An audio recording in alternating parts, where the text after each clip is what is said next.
Now, on the Georgia vote, show me the money. This Georgia senator up for re-election next year is loading up for what will surely be one of the more expensive races of 2026. What's the path forward for Georgia Democrats? We sit down with the interim leader of the state party on what its focus should be after an election defeat in 2024. And our voice of the voter is not exactly a fish out of water. What he hopes to see from our elected officials, all right now on the Georgia Vote.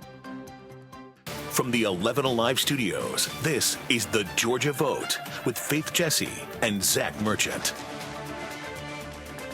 Hey, good morning. Welcome to the Georgia Vote. The legislative session is over, but we are expecting a very newsworthy spring here in Georgia. And that is because the next few months of 2025, they are setting the table for a pivotal 2026. We know the Georgia Senate race here will be an expensive one, and Democratic Senator Jon Ossoff is off to a start. His campaign says the senator raised $11 million in the first 3 months of 2025. That total, according to the campaign, is mostly attributed to small donors, with more than 150,000 people contributing for the first time. As for potential opponents, we are waiting for decisions by several big names in Georgia politics. Many Republicans are pushing for Governor Brian Kemp to challenge Senator Ossoff. Kemp is playing it close to the vest, though, but he did share a bit of his thinking with reporters on Wednesday. I don't really have a set time frame on that, but now that we are out of the legislative session, I'm going to give some thought to that. Obviously, I have a lot of people reaching out to me, talking to me about that, but the session was really busy. We had a great session, and then I'm going to try to get a little bit of downtime where I can to kind of think through things, do some due diligence, and then we'll keep people posted. Other potential challengers to Senator Ossoff include Congressman Buddy Carter and Congresswoman Marjorie Taylor Greene. Neither has indicated a jump into that race, at least for now. And Congress is now on a 2-week break, which usually means a chance for lawmakers to return to their states and districts to meet with their constituents, the voters. Republican Congresswoman Marjorie Taylor Greene, according to her website, will host a town hall meeting in Cobb County next week. Earlier this year, a handful of town halls were quite contentious, with Republicans facing questions from voters about how the Trump administration is handling massive cuts to government agencies. We saw this firsthand back in February when Republican Congressman Rich McCormick met with voters in Roswell. Some were upset about the massive cuts to some government agencies. I understand trying to do more with less. That's reasonable. What's not reasonable is taking this chainsaw approach, which they obviously admit when they fired these people and then decided, oh, we fired the wrong people. We got to bring them back in. Why is this being jammed down the pipe so rushed and sloppily? So my understanding is when you say you have this many employees that you have to cut, that organization decides who they're going to cut. Now, They did not. They're being forced to cut, but not necessarily. Not choosing. Now, we can debate all day whether they should be cut or not. But the fact of the matter is there's going to be a downsizing government, just like we've had in the past, downsizing the military. Congressman McCormick later told the crowd that he respects the difference of opinion and honest discussion, which the crowd politely cheered. Well, in March, Democratic Congresswoman Nikema Williams also faced frustrated voters, some of whom questioned what they see as a lack of effort by Democrats to fight against swift changes they don't like. And Georgia Democrats are still reeling from a stinging defeat in the 2024 presidential election. Since then, their chairperson, Representative Nikema Williams, has stepped down as the party recalibrates its internal structure. Democrats have major questions to answer before big races for governor and the United States Senate in 2026. In this week's Sunday Conversation, we sit down with the interim state party chair, Matthew Wilson. I know there were a lot of Democrats who were very upset about what happened in 2024. Did the Democratic Party of Georgia make mistakes in that election? Absolutely. Absolutely we did, because ultimately we didn't win Georgia for the presidency. But at the same time, there were some things that we did do right. What is the strategy to take Democrats in Georgia and put them in a position to have a stronger hand in guiding the legislating process? The truth is it starts this year because we have two very critical races for the Public Service Commission.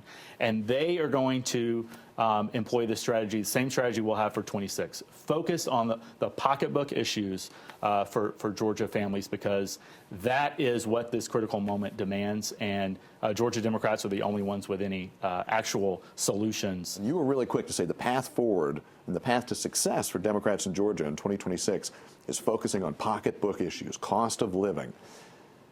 Is that a sign that Democrats in Georgia are moving back from an emphasis on issues of race and gender and identity, which were a major focal point in 2020 through 2022 and beyond?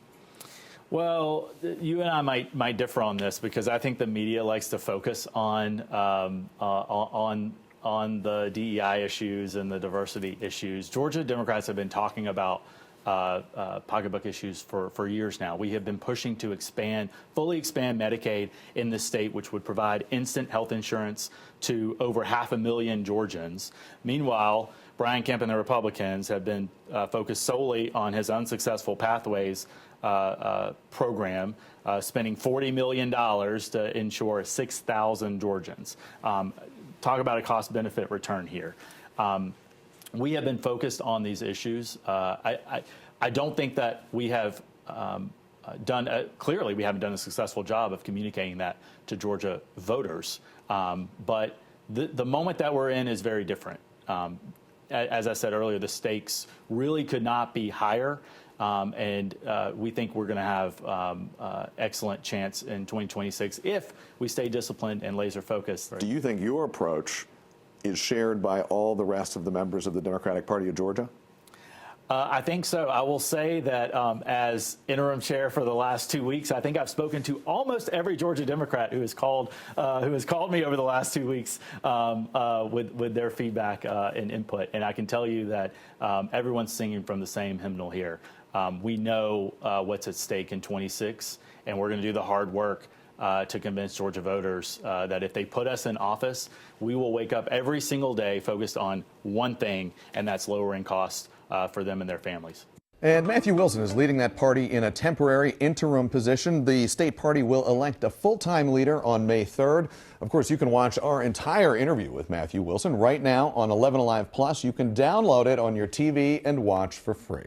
What do those on the other side of the aisle thinking about this leadership change for Georgia Democrats? We took that question to State Senate Majority Leader, Republican Steve Gooch.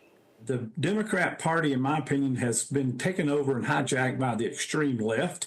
We have some good Democrats in our Senate caucus that work hard. They're moderate. They look at bills and weigh the bills on their merits, and a lot of them vote with us on a bipartisan basis. But you have some more extreme leftist woke type mentalities that are popping up now in the Democratic Party. And I think some of that comes from the leadership at the top of the party. And so I think it's time for the Democrats to really have a wake up call and look at themselves and say, what do we stand for? Do we represent the will of the people that put us in these elected positions, or do they represent a minority extreme left wing of their party? Well, there's a lot to talk about today with our Politics Roundtable. Today we have Democratic strategist Howard Franklin. He's worked on campaigns throughout the Southeast, including the 2021 campaign for Atlanta Mayor Andre Dickens. He now leads the consulting firm Ohio River South. And Spiro Amburn, Senior Vice President at McGuire Woods Consulting. He's previously served as Chief of Staff for Republican Georgia House Speakers John Burns and David Ralston. I want to start with coming out of that conversation that we heard with the interim chair there, Mr. Wilson. Howard, what is Democrats' messaging right now? Because it seems like messaging was the big issue in 2024. It's a great question. To be honest, and not to disagree with my friend Matthew, I don't know that we have consensus on that message. I think a lot of where we do find consensus is opposed to what's happening in the Trump administration, whether it is DOGE cuts, whether it is something else Elon Musk has done, or where we see tariffs just kind of, swinging back and forth and impacting Georgia business and impacting consumers potentially. I think that we're really positioning ourselves in opposition to the president. It's only been just a couple months so far into this very tumultuous term. But I do think we'll find a message that is resonant not only at the national level, but also at the state level, because we do have a list of important elections next year to get ready for. I want to follow up on that, Howard, quickly, because you started off by saying you don't necessarily agree with Matthew Wilson that everybody is singing from the same hymnal just yet inside of your party. You talk about being united in opposition to the Trump administration, Agreed. But to present a united opposition, you've got to be on the same page as a party.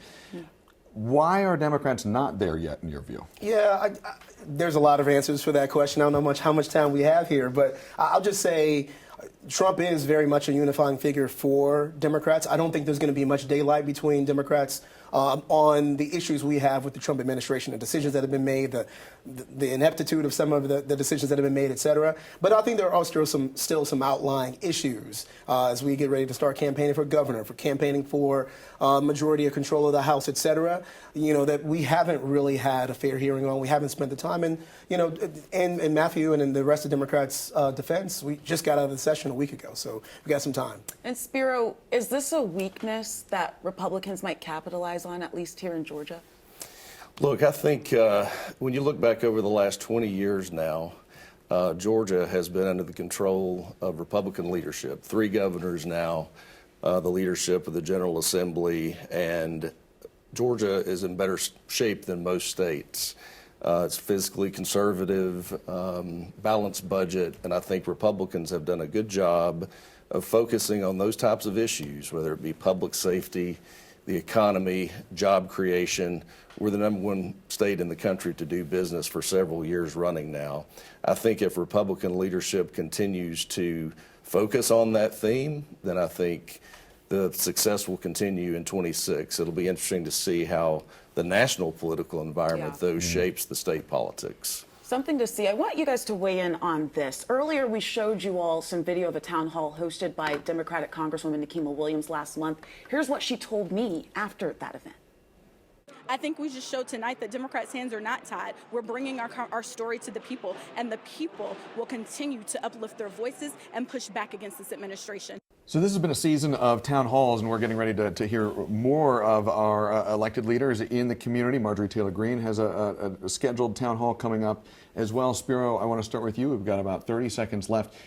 How do these events help shape the political ecosystem when these elected officials are meeting with their constituents? I think very much so, particularly with social media and information sharing being so quickly disseminated now. You've seen this on both sides of the aisle with our Republican and Democrat congressmen. So I do think these town hall meetings and the close contact with the voter will have an impact next year. It's really building trust, right, Howard? Because, I mean, so many people are frustrated right now on both sides of the aisle. On both sides, yeah. I do think it's an exercise in building trust. It's also an opportunity for members of Congress who spend half their year in Washington, D.C. to hear from constituents and to decide for some of these jump ball issues that may or may not ultimately be at on the front burner for the Republican leadership right now. Are these things issues that we fight on? I know, the beginning of the General Assembly this year, we spent a lot of time on transgender sports. I think a lot of Democrats would say, hey, this is not something that is top of mind for most Georgians. And if Republican leadership in the General Assembly continues to focus on this instead of kitchen table issues, if inflation continues to go up, skyrocket, et cetera, tariffs, again, all over the place, then there may be punishment for the majority party come 2026. Well, on that note, we're going to take a pause. We'll be right back after this break. Welcome back into our Politics Roundtable. It feels like, we were talking about this in the break, it feels like politics and campaign season, it is always happening in Georgia now. 2026 is right around the corner. Howard, let's start with you. Is Brian Kemp, as we look at this Senate race and Jon Ossoff trying to defend his seat, is Brian Kemp the big question mark right now, whether he decides to get in that race or not? Governor Brian Kemp is the first domino. I mean, a number of prominent Republicans like our Secretary of State, Congresswoman MTG, have also said, I am going to wait and make a decision after our governor makes a decision. He's obviously the most popular politician in our state. And also has probably the biggest war chest to expend on the sort of challenge it would take to challenge Senator Jon Ossoff. So if he jumps in, the consensus is, or the thinking is, most of the Republican field would clear the way for Governor Kemp. That's my expectation. I know Spiro could say, speak to Spiro, do you agree? For the most part, I mean, look, I think he's the one person who can jump in that race and really kind of flow with the current, from a fundraising standpoint, from a popularity standpoint. And once he makes his decision, certainly I think that whatever that is going to shape the Republican field. If he does not put his hat in the race, who do you think will? Oh, I think you could see a host of candidates, some of the congressmen, maybe Brad Raffensperger, Secretary of State. Who has the best chance? Whoever raises the most money. Well, it's clear that the Republican orthodoxy wants the governor, and I think it's because there isn't as strong a candidate, as strong a challenger to Senator Ossoff as Governor Kemp. Well, and if Governor Kemp jumped in and he did effectively clear the field, it would avoid a potentially messy primary battle to get to the general election. There will be primary battles for the governor's race because Governor Kemp is term limited. He cannot run again for re-election. Do you expect there will be a lot of intra-party contests to earn the nomination for both the Democratic and Republican governor's race? Yeah, open seat for governor for a state, as Spiro mentioned before, is doing as well as it is, has so much positivity to look ahead to, will certainly draw the best and brightest from both parties. I don't expect anyone's going to, skate into the nomination, and I think that also includes not just a hotly contested primary, but likely a primary runoff like we've seen in recent years as well. Not only does Governor Kemp's decision affect the Senate race, it affects everything else because, if he does not run for U.S. Senate, I think it opens up all the way down the ballot. You see a lot more contested races. We've already had a state senator file papers for Attorney General, Brian Strickland, Blake Tillery for Lieutenant Governor. You're already seeing that, and I think you're going to see more of that. I think this is earlier than we are used to seeing it, but I do think that the pace of politics and also the cost of these races now, they've just gotten so outsized. I remember we look back at former Governor Barnes and hearing, hey, he had raised more money, $22 million, than anyone had ever raised, and that wouldn't get you into a governor's seat today. There's no unwinding the clock on this either? You think it's just a one-way train now, where money is the driver? I think we take our cues from federal politics and from the nation's capital. And if Kamala Harris can raise $1 billion in under 2 months, then I don't think it's going any other direction. I agree. Yeah, the second week in a row we've said that. Always so much to talk about. Always so good to have you both on the panel. We appreciate it. And we will be right back. We're coming right back with a closer look at a problem that has plagued Atlanta for years. Here, how a new leader is hoping to fix the city's aging water infrastructure. Well, here on the Georgia Vote, we also like to focus on municipal issues, things that are important to our cities. And we know you have seen a lot of this video. We have been reporting on Atlanta's water system for years. Now that system is getting some long overdue attention. Greg Irely is Atlanta's new watershed commissioner. He does not have an easy job ahead of him, especially with the city's aging infrastructure. There's a lot of great things that Atlanta is doing well. And relative to other treatment plants in other cities, the issues and challenges that we're facing in Atlanta are very similar to a lot of other major metropolitan areas. Going to the landfill, so it doesn't go to the river. 11 Alive's Grace King reported this week on planned improvements to the RM Clayton facility in northwest Atlanta. Earlier, I asked her what the new commissioner is facing. Now, Grace, we have tracked the issues facing Atlanta and its water infrastructure for a long time now. The new watershed commissioner, Greg Irely, he is now in place. He mentioned challenges with the city the size of Atlanta. What specifically is he focused on?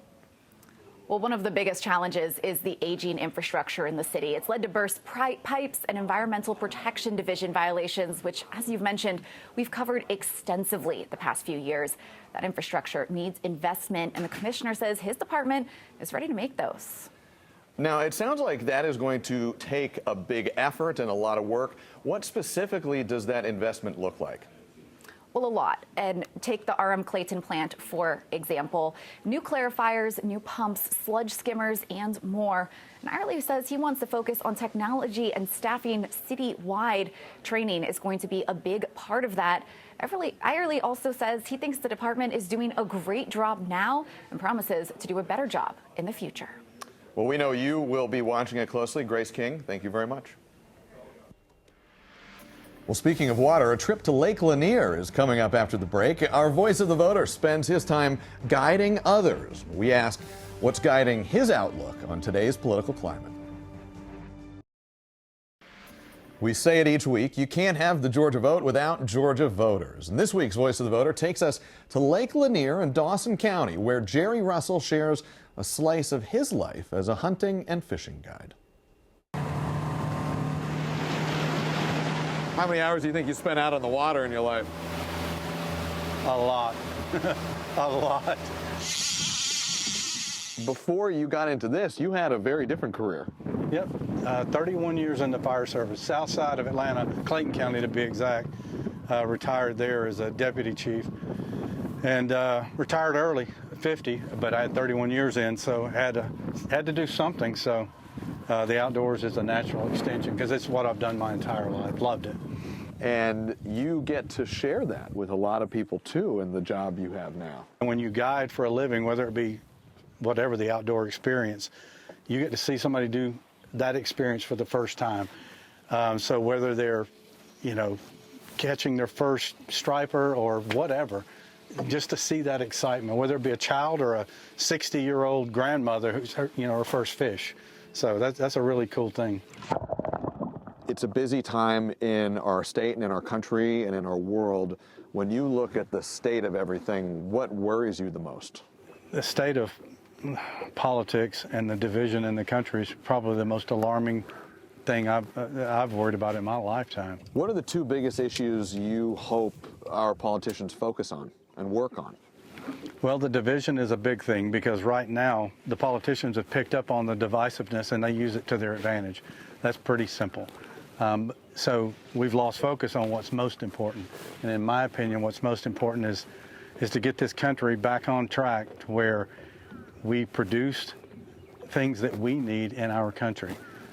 We've allowed trade imbalances to get so out of whack that we don't produce steel, aluminum, pharmaceuticals, and that's an inconvenience, a serious inconvenience during a pandemic, but it could be the death of a country in time of war. We always end with this.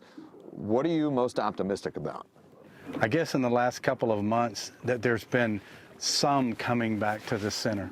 There's crazies on both sides of the aisle, and maybe those voices are if they're not toning down, maybe they're being toned down by the 80% of the people in this country that just want to be able to afford groceries, to be able to afford gas, just to go to work and live their life without big government. And there is a postscript to this story. I am a notoriously bad fisherman. We were out there for about 2 hours, did not catch a thing. I leave, not 15 minutes down the road, I get a text with this picture from Jerry Russell. That thing is huge. He caught this thing as soon as I got off his boat. I clearly jinxed him. Jerry, that's a heck of a fish. I'm a little jealous. That's a really big fish. It's enormous. So you definitely don't want to go fishing with me. Jerry, though, great guide. You just have to go out a couple more times. And Zach. clearly can catch some fish, too, right? Gosh.